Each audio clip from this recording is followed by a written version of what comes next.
This is the Schmo with the pro with the UFC Middleweight Jared Cannonier. We're inside the Black Angus Steakhouse, eating lunch, coming off your big victory in UFC Brazil against Anderson Silva. How we doing? Oh, we're doing good, real good.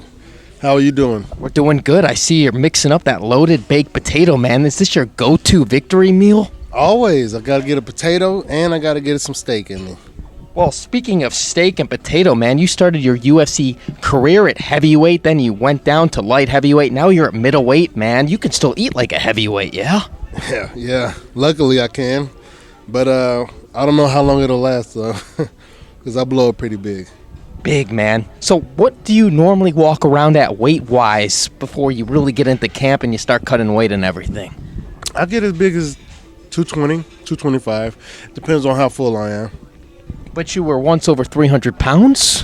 When I first started this journey, I was well over 300 pounds, like 3+. And, you know what to say about jiu-jitsu. It's what I started with, jiu-jitsu, and it works. It works. Yeah. And you started really practicing jiu-jitsu over in Alaska?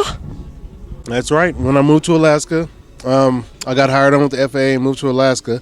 And I found a Gracie Baja gym up there and started training. I was training as much as I could, work 10 hours a day, and try to train as much as I could at night.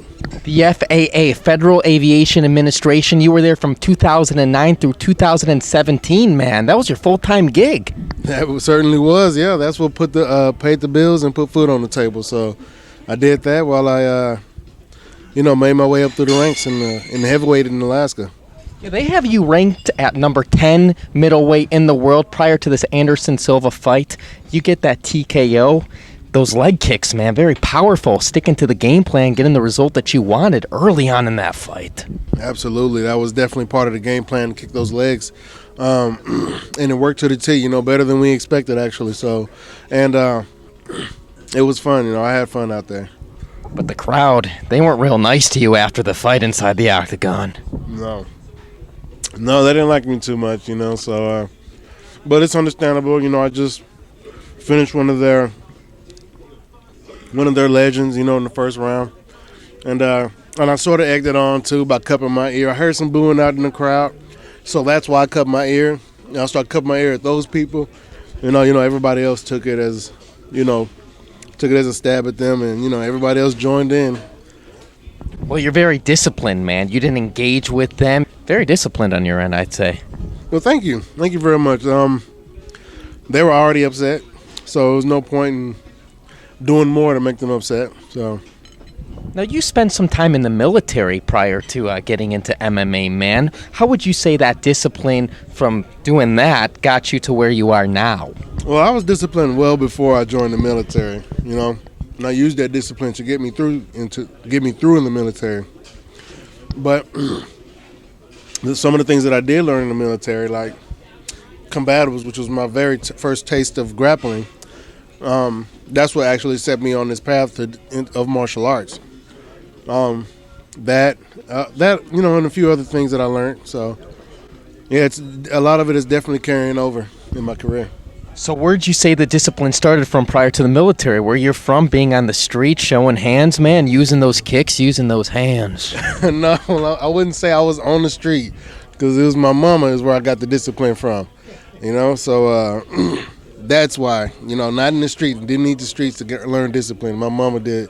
And, in my family, my aunts, my mama, my daddy, my aunts, my brothers, my cousins, we are a village and we raise each other. And me being the youngest, I like to learn from other people's mistakes as opposed to making my own. So, I had a pretty good upbringing, I'd say. What'd you do for Mother's Day? Were you on the flight home from Brazil? Did you miss it? I did miss it. I was in Brazil for Mother's Day, and I tried to call my mom the day of, but the Brazilian operators wouldn't let my call go through. So I need to get in contact with her, and I also need to talk to the rest of my family back at home in Dallas. We'll set that up. I'm sure it's going to come soon. Now that you got the W, you're celebrating here with the Schmo, eating some steak inside Black Angus. What's that sauce we put on this thing, by the way? Oh, this is some good-ass stuff. This is jalapeno butter. And I throw that on my steak, and that makes it taste even better.